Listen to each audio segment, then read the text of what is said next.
औज़ुबिल्लाहिमिनश्शैतानिर्रजीम बिस्मिल्लाहिर्रहमानिर्रहीम अस्सलामुअलैकुम वरहमतुल्लाहि वबरकातुहू। फ़ातिमा के किचन में खुशामदीद। उम्मीद है आप सब लोग ठीक ठाक होंगे, खैर आफियत से होंगे। आज हम आपके लिए जो रेसिपी लेके आए हैं और अपने किचन में बना रहे हैं हम चिकन पोटे कढ़ाई। बनती है जी बड़े मज़ेदार तरीके से, बड़ी आसान सी रेसिपी है और कोशिश की आपके लिए जो है ना आसान तरीके से इसको बनाया जाए। बनाने वाले तो जो हैं वो आपके लिए मेहनत करते हैं, लेकिन जब आप लोग इसको बनाएंगे और खाएंगे तो पता चलेगा जी कि ये कैसे बने हैं। तो अगर आपको रेसिपी अच्छी लगे तो कमेंट बॉक्स में अच्छा सा कमेंट करना है, चैनल को लाइक शेयर और सब्सक्राइब करना बिल्कुल भी नहीं भूलना। तो आइए देखते हैं हमने इसको कैसे बनाया। अच्छा जी, यहाँ पे सबसे पहले हमने क्या करना है, हमने लेने हैं जी 1.5 किलो पोटे। उनको साफ़ कर लेना है, अच्छे तरीके से वॉश करना है। ये देखें जी, इस तरीके से हमने जो है ना पोटों को जो है ना वो हमने चिकन के पोटों को हाफ कट कर लिया था।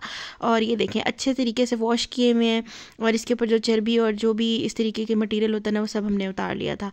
कुकर में हमने इनको डाला है, तकरीबन 1.5 किलो पोटे थे, उसके साथ हमने डाला है जी 2 बड़ी जो है वो बड़ी इलायची और 3 से 4 अदद हमने यहाँ पे डाले हैं जी लौंग। उसके बाद यहाँ डालेंगे हम तकरीबन आधा जग पानी का और इसके अंदर साथ ही हम ऐड कर रहे हैं 1 चम्मच नमक।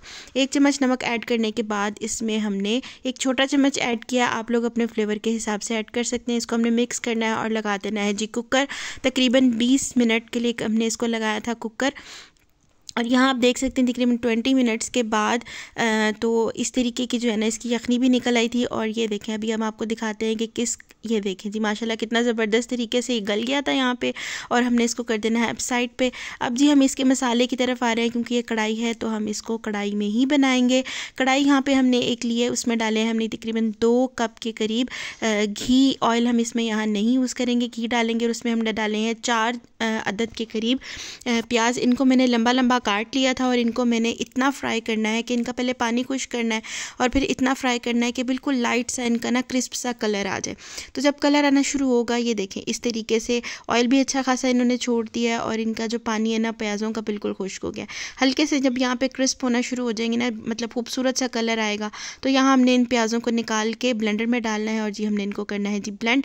ये देखें इस तरीके से हमने इन प्याज़ों को कर लिया था ब्लेंड। और यहाँ पे अब इसी ऑयल के अंदर, इसी घी के अंदर हमने डाला है 2 चम्मच के करीब लहसुन अदरक का पेस्ट और इनको हमने अच्छे से भून लेना है।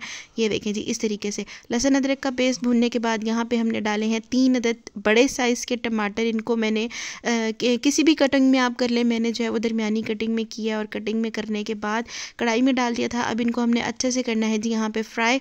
और ये देखें जी इस तरीके से इसको हमने फ्राई करना है और इनको जो है ना बिल्कुल इनका पानी पहले खुश्क होगा और इनको हमने बिल्कुल मैश कर लेना है यहाँ पे। ये देखें चम्मच के साथ ही हमने यहाँ पे इसको अच्छे से मैश करना है टमाटर को, ताकि ये अच्छा सा जो है ना इसका पेस्ट सा बन जाए। ये देखिए यहाँ पे चम्मच के साथ ही हमने अच्छा खासा इसको जो है ना वो कर लिया मैश। और मैश करने के बाद यहाँ पे आपने चम्मच साथ साथ हिलाते रहना, ताकि यहाँ पे अच्छे तरीके से जो है ना वो टमाटर हो जाए यहाँ पे मैश। अब यहाँ पे मैश करने के बाद जो हमने प्याज़ों को अच्छे से ग्राइंड किया हुआ था थोड़ा सा पानी डाल के, तो ये हमने डाल दिया। और इसका ये देखें ये कितना ज़बरदस्त इसका बैटर बना था, थिक सा।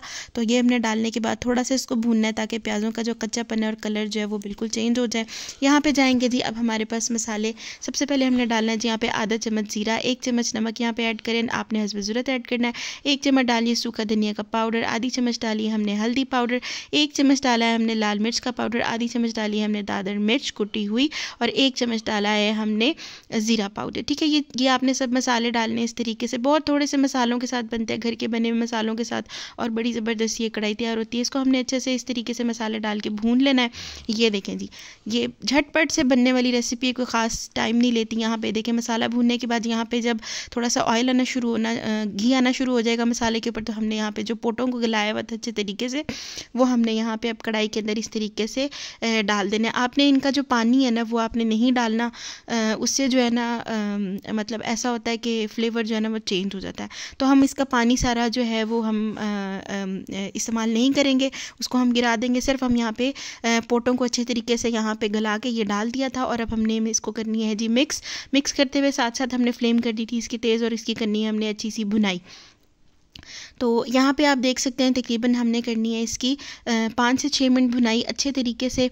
ये देखें जी इस तरीके से कलर आप देख सकते हैं इसका कि कलर कैसा सा आया हुआ है। और ऑयल भी जो है वो अच्छा खासा पोटों ने अब छोड़ना शुरू कर दिया। तो यहाँ पे अब हमने क्या किया, थोड़ा सा हमने जो है ना, आप अगर ऑयल डालना चाहे ऑयल डाल सकते हैं, वरना आप थोड़ा सा यहाँ पे मज़ीद घी डाल दें यहाँ पे इस स्टेज में, ठीक है। इस स्टेज पे हमने थोड़ा सा घी डालना है और डालने के बाद आपने इसकी फिर 3 से 4 मिनट के लिए करनी है भुनाई। जब अच्छे से बबल आना शुरू हो जाएंगे यहाँ पे, तो अब हमने यहाँ पे क्या करना है जी, 3 से 4 अदद हरी मिर्चें लेनी है, उनको बारीक बारीक काट कर डाल देना है। साथ ही हम यहाँ पे डालेंगे जी थोड़ा सा हरा धनिया, और यहाँ पे हमने इसको कर लेना है जी अच्छे से मिक्स। ये देखें जी, इस तरीके से इसका कलर देख लें, इसकी खुशबू बहुत अच्छी आती है, इसका कलर बहुत अच्छा आता है और ये बनते तो हैं ही लाजवाब। इस तरीके से आपने ये देखें ज़बरदस्ती आपकी कढ़ाई, पोटों की चिकन पोटा कढ़ाई तैयार होगी। और हमने किया था इसको इस तरह की हांडी में सर्व, बने थे जी बड़े मज़ेदार और बड़े ही लजीज, घर वालों को आए थे बहुत ज़्यादा पसंद। आप लोग ने भी बनाने हैं और अपने प्यारों के साथ करना है इस रेसिपी को एंजॉय। रेसिपी पसंद आई तो प्यारा प्यारा सा करना है कमेंट, मुझे करना है दुआ में याद। फ़ी अमानिल्लाह, अल्लाह हाफिज़।